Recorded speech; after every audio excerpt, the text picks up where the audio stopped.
Hello, I'm Sunny Williams. I'm up here on the International Space Station. So this is Node 2. This is a really cool module. Of course, most of these modules you'll see they have 4 sides and they're put together. That way we could sort of work on a flat plane, either a wall, a floor, another wall, or the ceiling. But you know, again, all you have to do is turn yourself and your reference changes. The reason I'm bringing that up is because this is where 4 out of 6 of us sleep. And so people always ask about sleeping in space. Do you lie down? Are you in a bed? Not really, because it doesn't matter. You don't really have the sensation of lying down. You just sit in your sleeping bag. So here's one sleep station right here. I'm going in right now. You can follow me if you want. So I'm inside. It's sort of like a little phone booth, but it's pretty comfy. I've got a sleeping bag right here that we sleep in, so we don't have sort of like a little bit of a cover. We don't fly all over the place.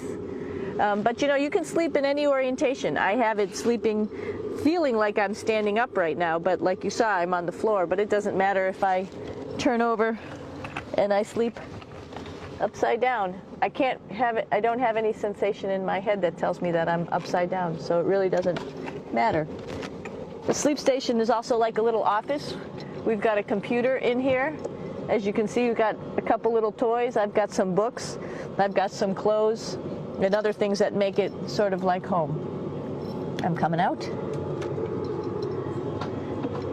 And just for reference, that's one sleep station.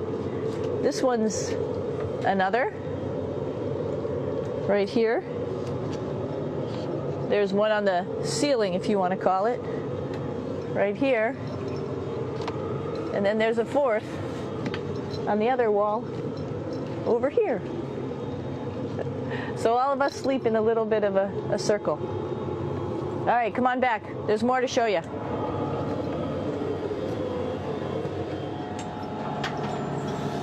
I know that there's some questions about how to use the bathroom and how do you actually live in space like normal, like at home. I mentioned real quickly about getting up in the morning and brushing your teeth and washing your face. Well, how do you do that? Well, here is the bathroom essentially. You get up in the morning and we have a little kit and it has all the essential things that you need, like your toothbrush and toothpaste and brush. See how much better the brush makes my hair look? I'm just joking. It still stands up straight. It doesn't matter where you are. It's always going to stand up straight while you're up in space. A lot of people ask about toothbrush and toothpaste. So, luckily enough, toothpaste, you can do it upside right this way, is sticky, and so it sticks to your toothbrush. No problem. Another cool thing is that water sticks to your toothbrush too. If you can see it, I'll have some water come out. The water is pretty neat up in space. It'll stick to your toothbrush and it will make a big bubble, and that's just by surface tension. And then you can drink it. So a lot of people ask about what do you do with the toothpaste after you brush your teeth.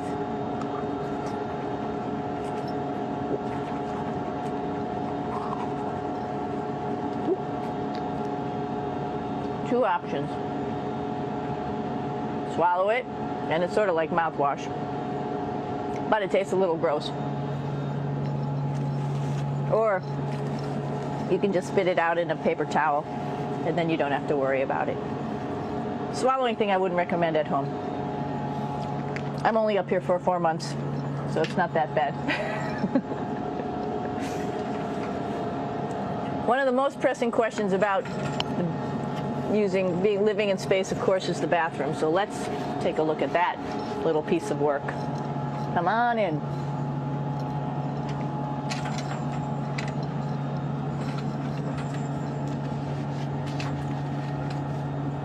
Here we are at the throne. This is awesome. You might see the little You might have noticed the little moon on the outside. This is our orbital outhouse right here.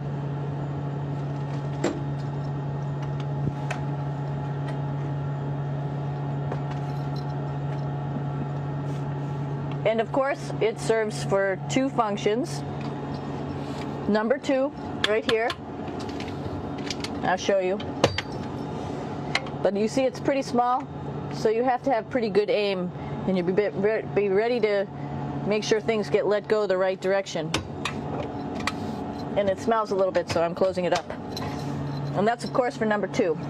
And this guy right here is for number 1. So they're sort of two slightly separate functions, but you can do a little, essentially both, by hanging on right here and doing number 1 and number 2.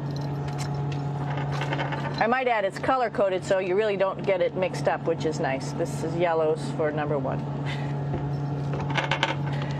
And also there's a selection of paper.